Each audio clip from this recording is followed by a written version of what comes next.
Okay, so the first area that we're going to focus on, we've heard a little bit about this, it's what you want. And I think this is the most important part of the recruiting process. It's figuring out what you want so that you can decide where you want to go with this. We've heard a lot from Aurora and Steve about what you want factoring in, and I'm going to talk a little bit about that as well. The next two pieces are probably the two things that most people ask me about the most, and that's the recruiting timeline and then kind of what you should do to get started. And that's where the best practices for the intro email and the resume are going to come in. So I'll kind of walk through some of those and actually pull up a resume and an intro email and kind of point out what I think are really good pieces and elements of both of those. So what you want, that's the hard one. First and foremost, it's okay if you don't know. A lot of you are sophomores, freshmen, even juniors. It's totally fine. This process is about finding out what you want.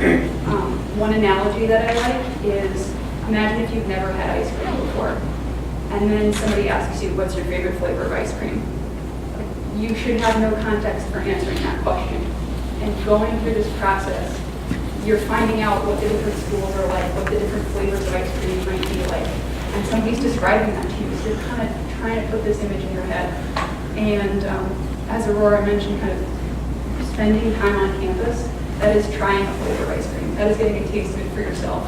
And the more time you can spend visiting schools, ideally with the team, with the coach, that's where you'll get the best sense of what the experience is really like. And maybe for no reason at all why you like one flavor better than the other. There's really no wrong answer there. I do think that even if you don't know what you want, you should try to develop a working hypothesis for what you might like. And that can and should change as you move through time. You're in 9th grade and 10th grade right now. You have 3 years before you get to college. You're going to change a lot in 3 years. Think about where you were 3 years ago.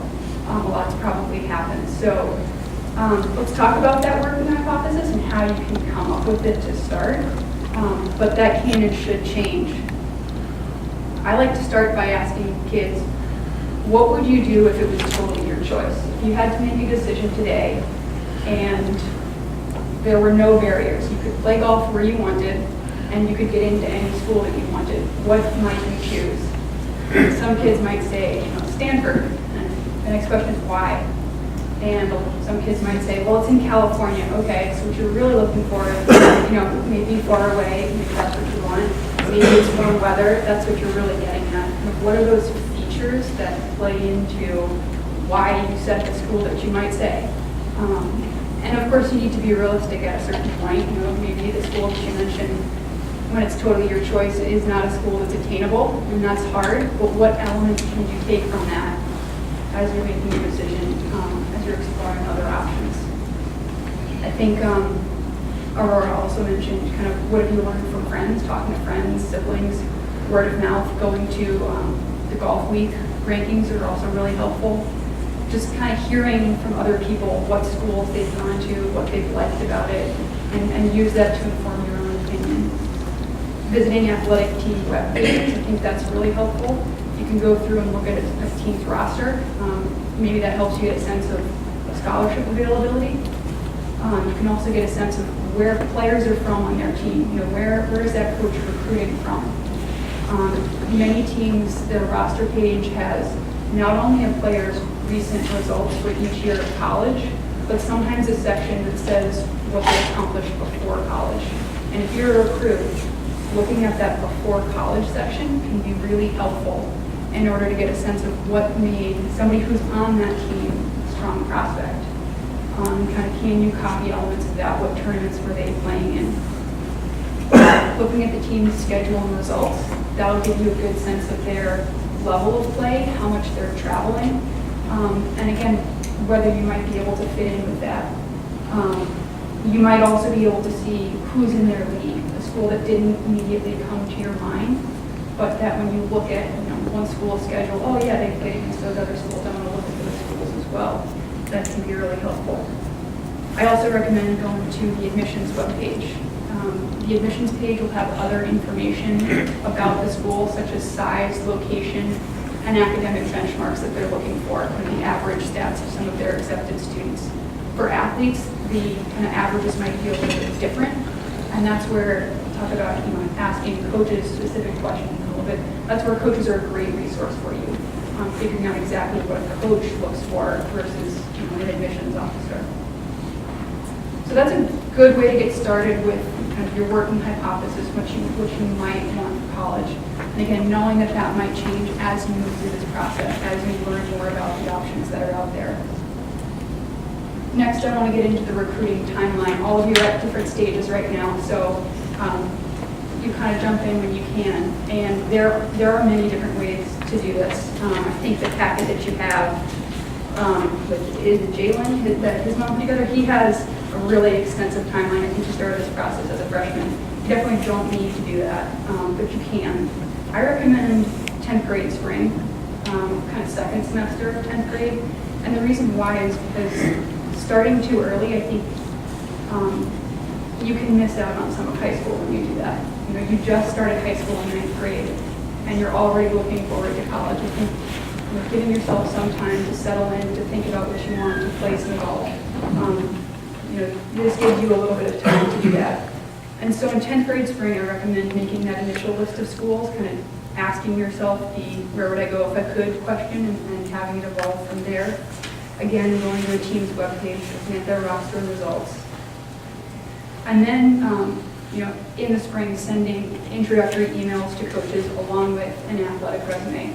And I'll talk a lot more about each one of those items next. Share your summer schedule. I think a few people mentioned coaches, they want to come watch you play. I think any coach who you play for is going to want to see you before they make a commitment before you apply. And so sharing that schedule, even though it's just after your sophomore year, this helps you get on the coach's radar so that they can come out and kind of look out for your name and maybe some of your scores. If you're emailing a coach in 10th grade, you shouldn't expect to hear back. And the reason why is that there are NCAA guidelines, rules that prohibit coaches at Division I schools from responding to a prospect's email, other than explaining the rules, prior to the start of their junior year, September 1st of junior year.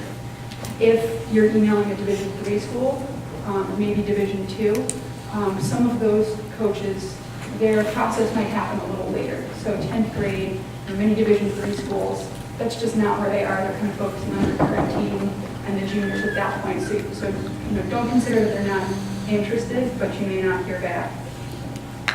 If you're looking at kind of a really top program, I do recommend calling the coach. That is the only way you can really have contact with them. They cannot respond to your email. They can receive your phone call. You can talk about absolutely anything on the phone, but they cannot initiate that call to you either. So I know kids, it's the scariest thing in the world, picking up the phone and calling somebody you don't know, but it can be really helpful because it's kind of the only way it can happen at this stage. 10th grade summer, maybe plan to play in a few tournaments in your school's interest. So if you're looking at schools that are not immediately in this area, I think it's a great way to combine traveling to a tournament with the school visit, taking the tour, again, like trying a flavor of ice cream. It may be a school that isn't even on your list, but you may learn that there are certain features of it that you do like. So I think that's kind of the goal of sophomore summer, kind of focus on golf and start to get a sense of what actual schools are like. 11th grade fall, this is when things really start to happen. I recommend emailing coaches to reintroduce yourself. This process can be redundant, and coaches, they receive many, many emails from students. So they may not even remember ever hearing your name. So you should treat this as a first introduction. Share your summer tournament results in a resume. And the process at each school for recruiting and for admissions is pretty different. There are, of course, similarities, but every coach looks for slightly different things in players and likes to do things along a certain timeline. And that's where you can use the coach as a resource. Ask them questions about what they look for in prospects, about where you are kind of relative to some of the benchmarks that they look for, and ask for honest feedback whenever possible. This is somebody who you might have a really close relationship with, and you should treat it as if you kind of are already on your way to building that. I think the more the more honest you can be with the coach, the more likely you are to get honest feedback from them. Kind of set the tone. And as hard as it is to get, negative feedback from a coach, it's also one of the most helpful things that can happen for you because it allows you to pivot and reassess and figure out what else you might need to be doing. And so I always say it's much easier to get over a disappointment than a regret. You want to have no regrets when it's possible in this process if you can. So kind of thinking about how can you present yourself in that way and ask for their feedback. Throughout 11th grade, you want to build relationships with coaches. I think, as a few other people talked about, the relationship you have with your coaches is a really valuable one. This is somebody who you will get to know very well during your 4 years at college, and you want to try to figure out whether you have the potential for really strong rapport during this process. I recommend reaching out every month or two. Again, ask coaches how often they want to hear from you. Some might say, not at all unless you have significant news. Others might say, after every tournament. I think that'd be rare, but it's possible. You should plan to take the ACT or SAT at least twice. For schools that where academics is a big part of the admissions process, where coaches cannot guarantee admission, having your academics in good shape, finishing your testing by the end of junior year can really help you and help the coach move forward in this process. The coach doesn't know whether you can get in. They can't commit to support you. They'd be wasting that spot on someone. So I recommend taking the test at least twice. I think January and March are the ideal time for that. And most schools have score choice where they'll only consider your strongest scores from each section of the test. So it really can't hurt you to take the test multiple times. And coaches don't ever feel bad about sharing your scores with a coach. I remember being like, oh my gosh, I'm gonna get judged. What are they gonna think of me when I shared a score and it's not fantastic? And coaches don't read into it that way. You're a person first, and they understand that this is a difficult process. And so again, be upfront with them, be honest. Most schools require SAT-2 subject tests. I think that after junior year, sometimes after sophomore year, is a great time for those tests. You want to take the tests in subjects that you've studied in school that year, at the conclusion of the year, so that it's fresh in your mind. If you love history, I recommend taking a history test. If you say that you want to be pre-med or you want to study science, take a test in science. Don't feel like you have to do one thing or the other, but this is a good opportunity to show you're more than a golfer, that you have interests beyond the sport. Also junior year, again, trying to visit schools when possible, potentially combining it with tournaments and meeting with coaches in person. And I think how you ask for it for those meetings is important. You want to be respectful of a coach's time always. These are very busy people, but it is a great thing, and we'll let you know that you're moving along in this process and that they are genuinely interested. And of course, as you go through the year, narrow down your choices too. The more you learn, the more you can refine what you like. And it's good to know if you don't want to go to a certain school. It feels great when coaches show a lot of interest. I kind of compare it to dating. It feels great when somebody flirts with you a lot. But if you don't really like that person back, it gets old after a while. And so don't be swayed by the interest that a coach shows if it's not something that you're genuinely interested in. 12th grade summer, if you want to share your tournament schedule, I think this is a good opportunity to kind of make sure that you're getting some national level exposure if you're going to play Division I golf. You don't necessarily need to do that, play some national level tournaments if you don't want to play D1. Many D3 schools, you can get recruited off of local tournaments alone. You want to make sure that a coach can see you play. As I said before, if you are going to play for a coach, they will see you play. I can almost guarantee that. And so make sure that happens. And that might be mostly on you. Some coaches don't have extensive recruiting budgets where they can travel to come watch you. So you may need to go to them. And that's okay because you can combine it with a visit to campus, where again, you can get a really good sense of what school is like. And then I think as you're moving through the summer, you might know what your top choice is. You might commit at this point or maybe even earlier. But you want to narrow your list to 3 to 5 schools maximum by the end of the summer. If you were the better, I think, but making sure that you kind of cover your bases as well. 12th grade fall, send a final kind of resume update to the coaches that are still on your list with all of your tournament scores. This is also a time for official visits.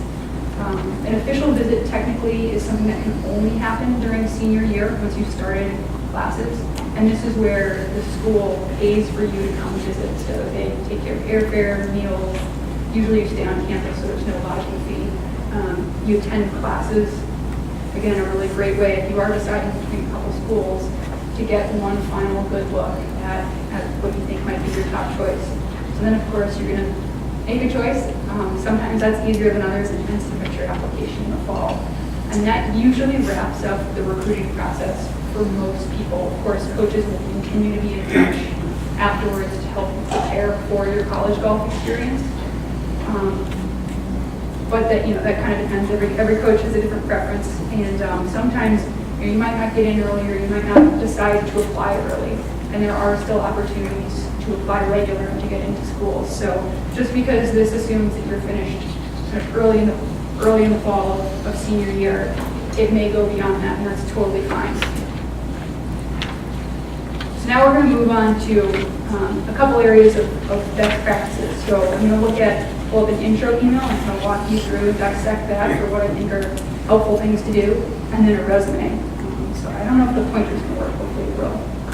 And I apologize if this is small. I will leave most of it out. So this is pretending to be me about 10 years ago. So I start off, Dear Coach Dwyer. I'm writing this email specifically to one coach. I'm not sending an email blast to all 50 schools on my list. This is to her. My name is Claire Sheldon, and I'm a junior from Milton, Massachusetts. I attend Milton Academy, and I'll graduate in 2006. That's a little redundant, right? I said I'm a junior and that I'll graduate in 2006. That's good. You want to make this email as easy for a coach to understand as possible. Coaches receive, when I was coaching Harvard, I actually helped with the recruiting for the men's and women's teams, and we received at least 50 emails a week from prospects.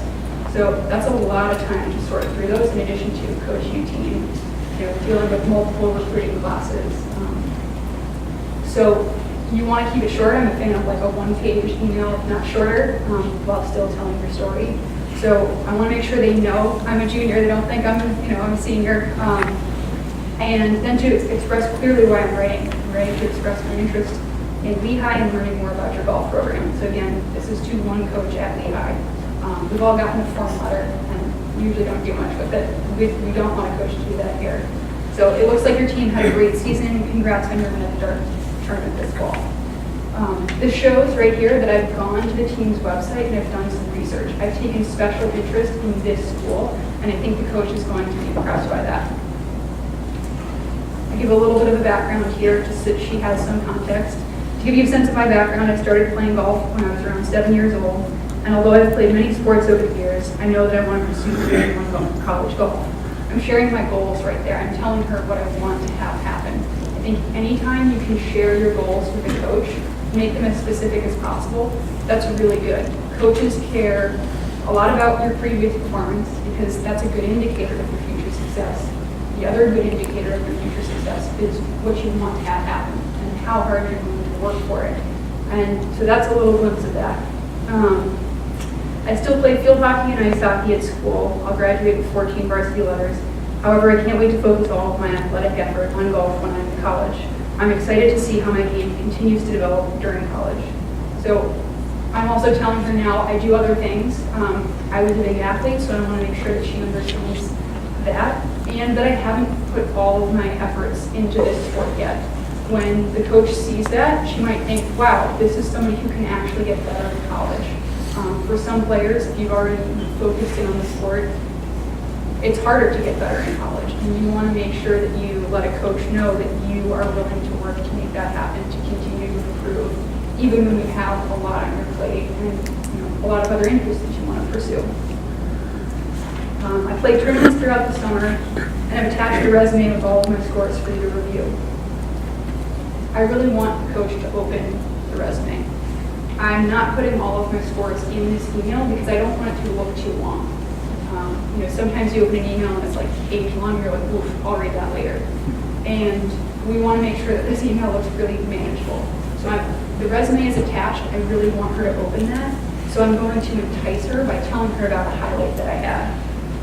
The highlight of last summer was shooting a bogey for a 71 in the final round of an HHEA tournament. This felt like a significant accomplishment as I felt close to this level of play all summer, but just hadn't been able to put together a complete round of golf.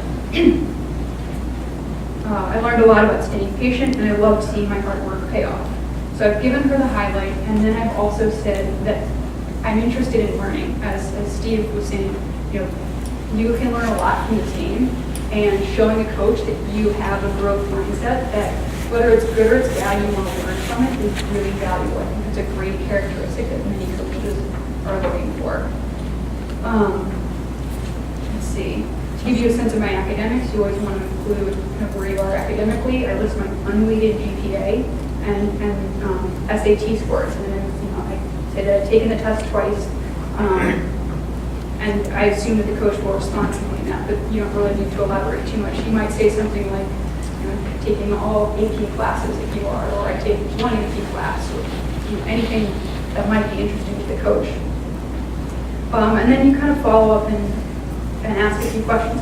These actually aren't really in question form, but I'd love to learn more about your program, what you look for in recruits, and whether you think I might be a good fit.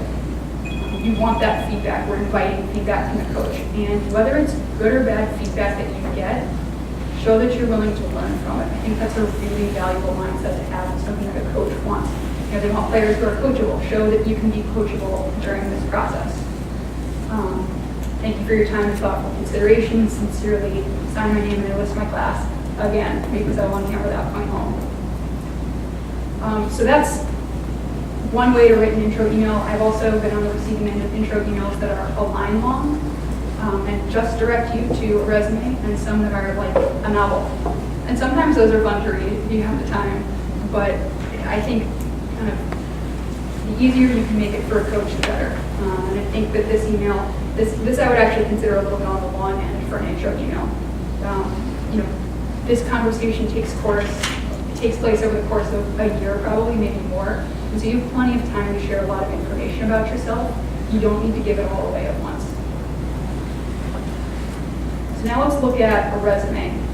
Again, I'm a big fan of the one-pager. This is a very different resume from the one that Jalen wrote. This one is much shorter.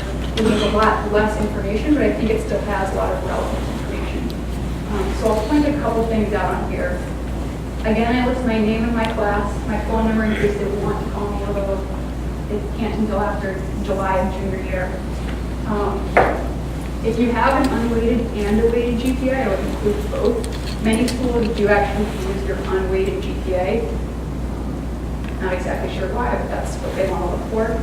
You want to list your SAT scores, SAT 2 scores, and your plan for maybe taking them in the future if you haven't already. If there are any notes that you want to include about that, like AP classes or any other accomplishments that you have through school, clubs that you're a member of, I think that's a great idea. And then you want to list your athletic information. Maybe you play other sports, include that. Maybe you volunteer at golf organizations, list that. Maybe you just want to list volunteering that you do, or anything that you think would be helpful for them to know. And then you just want to list your tournaments and the scores. And you can see here that I've listed the dates of the tournaments, the scores, the yardages, and the finish. I think the yardage is an important one. That helps a coach know kind of how close to college-style play is this. For women, most college courses, golf courses are at least 6,000 yards, maybe up to 6,300 yards. For men, I think it's at least 1,000, about 1,000 yards longer, maybe slightly less than that. And so list that so they have a context for like, okay, that was a short course, got it. Or wow, that was a really difficult course to play, and those were good scores. I do list all of my scores. You'll see there are some scores in there that are not impressive. Yeah, this one right here, this tournament, 84, 89, 83. Relative to the other scores, those aren't great. You definitely include all of your golf scores. Coaches have the ability to look you up online. They can do a Google search. They can go to Junior Golf Scoreboard, pull over, like they can find your results so many places. And remember, you're trying to build an honest rapport with coaches. Share it. You know, everybody has bad days in golf. It happens, and coaches know that, and they care a lot more about your upside, the good scores that you have, than the not great scores, because that shows you have potential. If you can continue to develop, you can do more of that. So I think that's it.